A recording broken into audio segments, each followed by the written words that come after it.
अरावली पर्वत श्रृंखला आज चर्चा में है। अरावली पर्वत श्रृंखला चर्चा में क्यों है, इससे पहले जानते हैं अरावली पर्वत श्रृंखला के बारे में।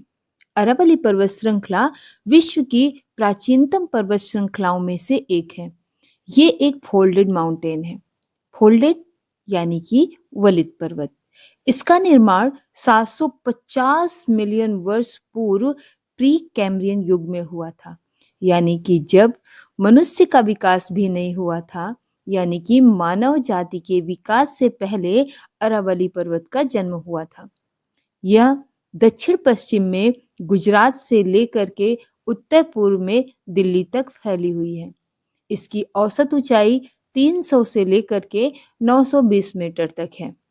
इसकी लंबाई लगभग 690 किलोमीटर है, जिसमें से 550 किलोमीटर राजस्थान में है। राजस्थान में ही इसकी सबसे ऊंची चोटी गुरु शिखर है, जिसकी ऊंचाई 1722 मीटर है। यहाँ से बहुत सारी नदियां निकलती हैं, जैसे माही, लूनी, साबरमती। लेकिन अब अरावली पर्वत एक अवशिष्ट पर्वत का उदाहरण बन गए हैं। क्यों? क्योंकि यहाँ पर सबसे ज्यादा इरोजन यानी कि अपरदन हो रहा है, हवा के कारण, बारिश के कारण, और ये बहुत पुरानी है, इसलिए ये पर्वत श्रृंखलाएं अब धीरे धीरे अपनी ऊंचाई को खो रही हैं। इस समय अरावली पर्वत श्रृंखला चर्चा में है। ये चर्चा में क्यों है, आइए समझते हैं। नवंबर 2025 में पर्यावरण मंत्रालय के मंत्री भूपेंद्र सिंह जी के द्वारा एक रिपोर्ट सुप्रीम कोर्ट में दाखिल की गई। वहां एक केस था, TN गोदावर्मन केस। उसमें यह कहा गया कि अरावली पर्वत श्रृंखला जो है अपनी परिभाषा खो रही है, यानी कि उस परिभाषा में एक रूपता देना नामुमकिन है। इसीलिए सुप्रीम कोर्ट ने परिभाषा की एक रूपता को समझने के लिए या सभी को समझाने के लिए दो बातें कही, जिनमें से एक ये कहा गया कि अगर कोई भी पहाड़ी 100 मीटर से कम है तो वो अरावली में नहीं आएगी, और अगर उनके बीच गैप 500 मीटर से कम है तो वो भी अरावली में नहीं आएगी।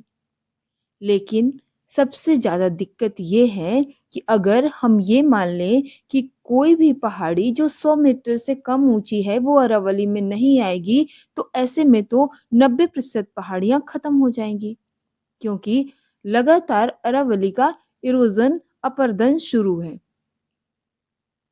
और ये पहाड़ियां धीरे धीरे कम होती जा रही हैं।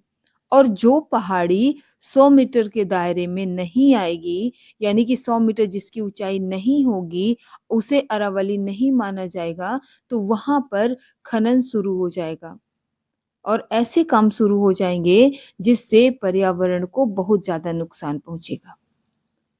अगर अरावली नष्ट हो गई तो आइए समझते हैं कितने ज्यादा दुष्प्रभाव पर्यावरण को या फिर हमारे देश के कुछ क्षेत्रों में है।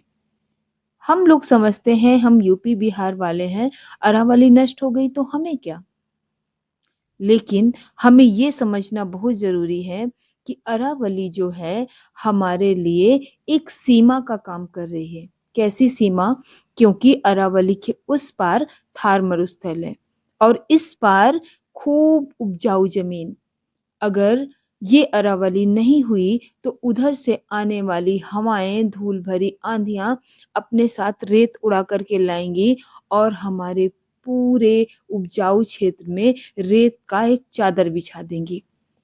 और जब रेत की चादर बिछ गई तो जो इतना उपजाऊ इधर का जमीन है वो पूरी खराब हो जाएगी। दूसरे, मरुस्थलीकरण का सब जगह विकास हो जाएगा। अगर अरावली पहाड़ियां नष्ट हो गई तो जल का स्रोत कम हो जाएगा, क्योंकि वहां से माही, लूनी और साबरमती जैसी नदियां निकलती हैं। अगर अरावली ही नहीं रही तो ये नदियां कहाँ से निकलेंगी? वहां पर बहुत सारे पेड़ हैं, जिसकी वजह से जब बारिश होती है तो भूमि जल का स्तर जो है बहुत उठ जाता है। अगर ये पहाड़ ही नहीं रहे तो भूमि जल स्तर एकदम कम हो जाएगा। उधर से उड़ने वाली जो हवाएं हैं सीधे हिमालय तक जाएंगी और हिमालय में रेत बिछ जाएगी। आपको भी पता होगा मिट्टी की अपेक्षा रेत या बालू सबसे पहले गर्म होती है। अगर रेत गर्म हुई तो हिमालय की बर्फ बहुत ज्यादा पिघलेगी और अगर हिमालय की बर्फ पिघली ना तो सबसे ज्यादा उसके दुष्प्रभाव यूपी बिहार वालों को देखने को मिलेगा। क्योंकि अगर बर्फ ज्यादा पिघली तो नदियों में बाढ़ आएगी और नदियों में बाढ़ आएगी तो यूपी बिहार पूरी तरह से बर्बाद हो जाएंगे। अगली बात, अगर वहां अरावली पर्वत नष्ट हो गए तो जैव विविधता कम हो जाएगी। क्योंकि वन कम हो जाएंगे तो जैव विविधता अपने आप नष्ट हो जाएगी। वहां पाए जाने वाले जीव जंतु बहुतों का आवास नष्ट हो जाएगा। बहुत सारे जीव जंतु विलुप्त हो जाएंगे और राजस्थान के मानसून पर इसका बहुत बुरा प्रभाव पड़ेगा। तो इसीलिए इंसान सोचता है हमने विज्ञान को बहुत आगे तक पहुंचा दिया है, लेकिन विज्ञान को इतना आगे ले जाने से पहले हमें अपनी प्रकृति के बारे में जरूर सोचना चाहिए।